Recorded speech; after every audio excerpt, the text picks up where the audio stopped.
Jusqu'à présent, nous n'avons présenté que l'aspect théorique de notre formation, sur la méthode de réalisation des applications sur Microsoft Access. Cet aspect était nécessaire pour nous mettre d'accord, sur des principes et une terminologie commune et compréhensible pour tout le monde. À partir de maintenant, nous allons passer à la phase pratique de la réalisation. Donc, il est logique que nous commencions par un bref aperçu sur le fonctionnement de notre outil de travail qu'est Microsoft Access. Tout d'abord, pour travailler avec Access, il faut disposer du logiciel de Microsoft Office. Pour notre formation, nous allons utiliser Access version 2016. À l'ouverture du logiciel, nous découvrons cette interface, composée de cet espace marron à gauche, qui contient l'ensemble des fichiers de base de données sur lesquels nous avons travaillé récemment, et de cette petite icône, tout à fait en bas, pour ouvrir les fichiers qui sont sur notre disque dur ou un disque amovible et qui ne figurent pas sur cette liste.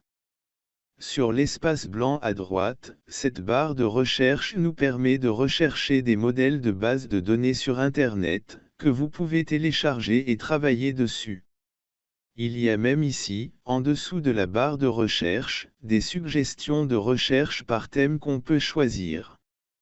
Ensuite, nous avons là, la possibilité de créer une nouvelle base de données vide ou une base de données web vide. En ce qui nous concerne dans notre formation, c'est d'apprendre à créer notre propre base de données, donc nous allons cliquer sur Base de données du bureau, pour en créer une nouvelle. Cet encadré nous demande de nommer notre base de données. Nous allons la baptiser Gestion des commandes.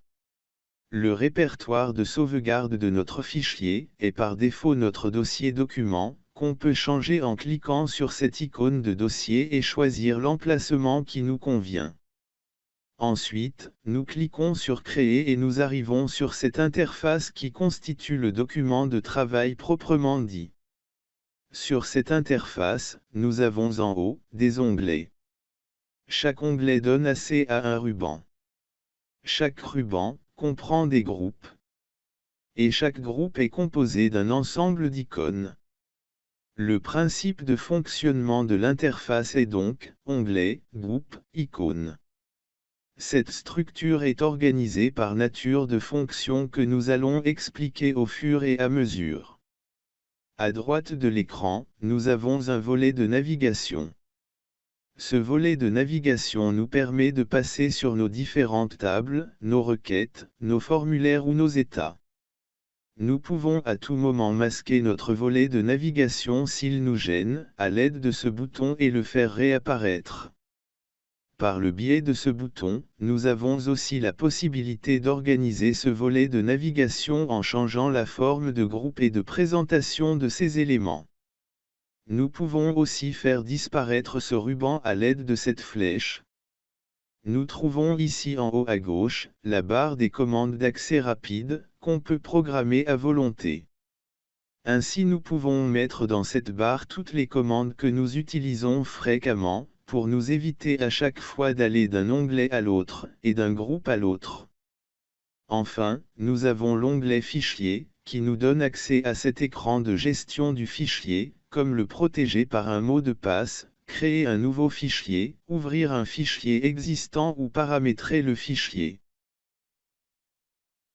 Dans le prochain module, nous allons présenter la version finale de l'application que nous allons réaliser ensemble, tout au long de cette formation.